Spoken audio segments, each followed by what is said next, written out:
Dari Loli yang berkirim surat ke Polda Metro Jaya buat penangguhan penahanan yang disangkakan TSK Aminya mungkin diterima guys, karena kan di situ Loli menyantumkan bahwa Nikmir adalah orang tua dari orang tua kandung dari Loli, dan Nikmir adalah orang tua tunggal yang mencari nafkah buat Loli dan kedua adiknya. Ingat, kedua adiknya masih kecil-kecil, belum bisa untuk mencari nafkah. Bagaimana nasib anaknya Nikmir yang dua, sekolahnya bagaimana, karena yang mencari nafkah hanya Nikmir. Jadi mudah-mudahan pihak Polda Metro Jaya mengabulkan permintaan dari anak kandungnya Nikmir, Laura Mezani ya. Kita doain, oke? Ya, doa yang baik-baik bulan puasa sayang. Jangan jahat, jangan julid ya. Post jangan julid bulan puasa. Ya, biarin anak yang meminta dengan ketulusan hatinya ya. Oke? Banyak pertanyaan kayak gini ya, kenapa sih susah banget nangkap mafia skincare? Ya iyalah susah, karena mafia skincare selama ini berjaya dan jalannya mulus serta lancar penjualan skincare-nya ya karena ada yang bantu oknum-oknum lah. Mereka kan pada bayar upeti ke oknum-oknum, makanya selama ini nggak pernah keciduk. Jadi jangan heran kalau sekarang dunia skincare lagi huru hara, lagi coba untuk dibongkar ya kan.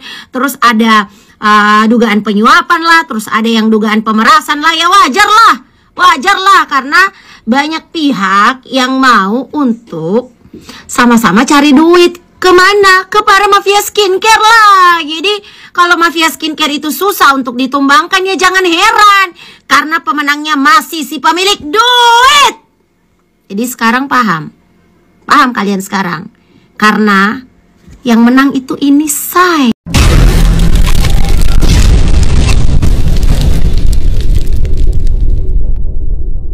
Nikita Mirzani memberi bantuan kepada korban banjir di Bekasi. Alhamdulillah, itu perbuatan baik yang harus diceritakan, yang harus di-up, harus diviralkan.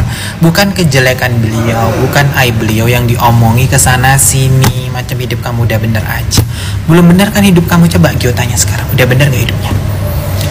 Belum kan? Ya udah, perbaikin diri sendiri seperti itu. Kalau ada sesuatu hal yang kurang dari orang itu, justru ya kita melihat pasti ada sisi baiknya dari orang tersebut seperti itu. Apalagi kita tidak mengerti cerita sebenarnya kenapa Nikita Mirzani sempat bisa ditahan di kepolisian, itu karena apa. Jadi jangan terlalu sok mengerti padahal nggak mengerti. Kalau memang tujuannya mau pansos, mau cari followers, cari viewers, carilah dengan cara yang baik, dengan cara yang bijak. Seperti Gio ngebahas Nikita Mirzani viral, ditonton sampai ratusan ribu, followers naik sendiri. Orang follow sendiri tanpa Gio harus suruh, ayo follow gue. Enggak, orang follow sendiri. Kalau emang konten lo bagus, baik, pasti di follow.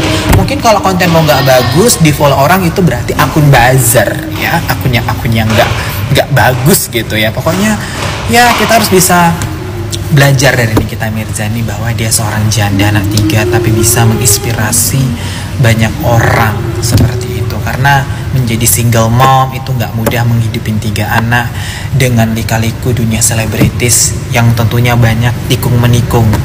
Lihat Nikita Mirzani, kenapa beliau bisa sampai ada di dalam sel?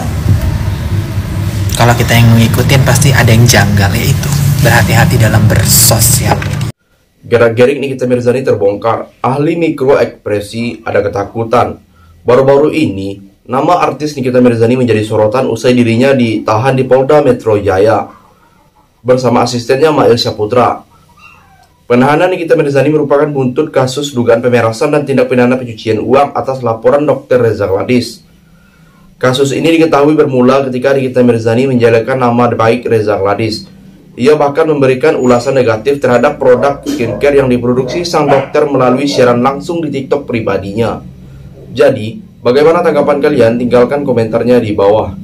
Panggil dia si huru hara yang sok kaya, ternyata uangnya hasil meras, hasil nipu. Ya, panggil dia si kancut merah yang digerebek di hotel bersama oknum polisi. Disidangkan bawa-bawa kancut merah, BH merah, ya kan?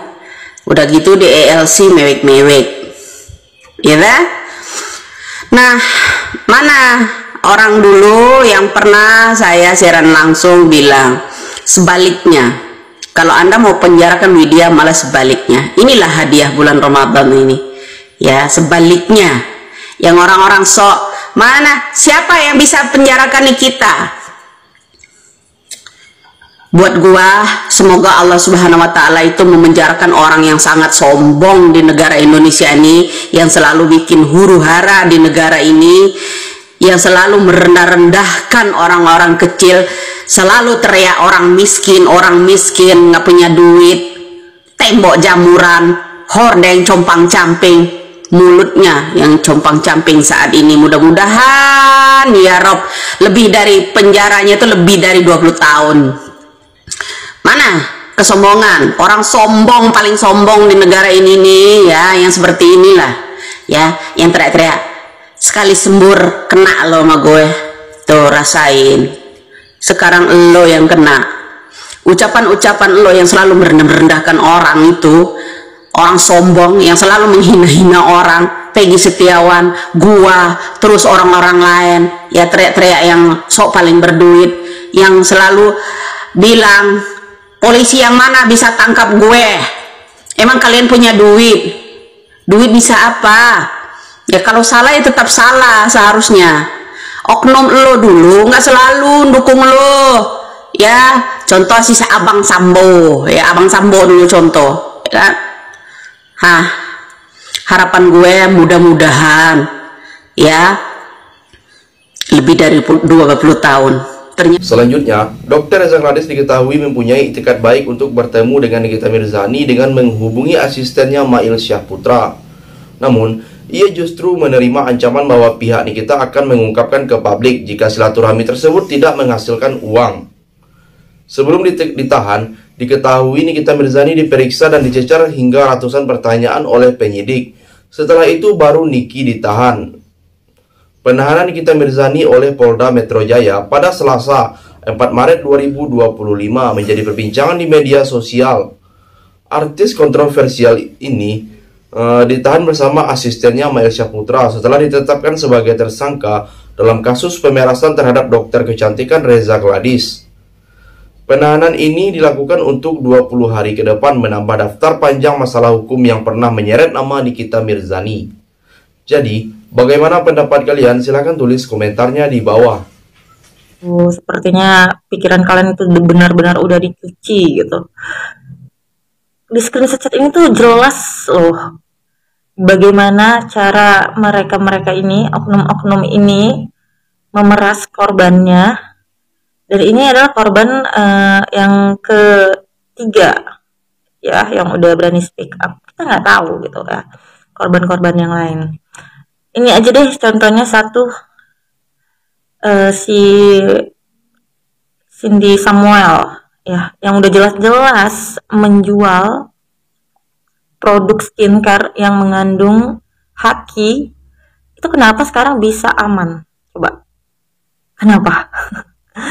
Dia sekarang udah bisa jualan dengan santainya, terus hanya dengan meminta maaf. Itu kan jelas-jelas sudah merugikan ya.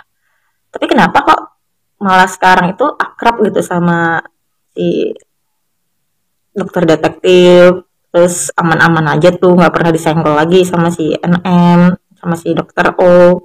Kenapa? Itu kan harus dipertanyakan. Nah, kalau masalah soal skincare dari dokter R, sampai sekarang nggak ada tuh terbukti kalau skincare dia itu ada yang overclaim atau yang mengandung bahan berbahaya. Nggak ada. Ya sama juga seperti SS gitu. Produk yang direview itu adalah produk yang 2 tahun lalu sudah tidak diproduksi. Nah, coba kalian pikirkan. Jadi pemerasan yang pertama itu yang sekarang udah di up di media sosial itu adalah si SS sebesar 350 juta rupiah. Dan itu sudah diterima.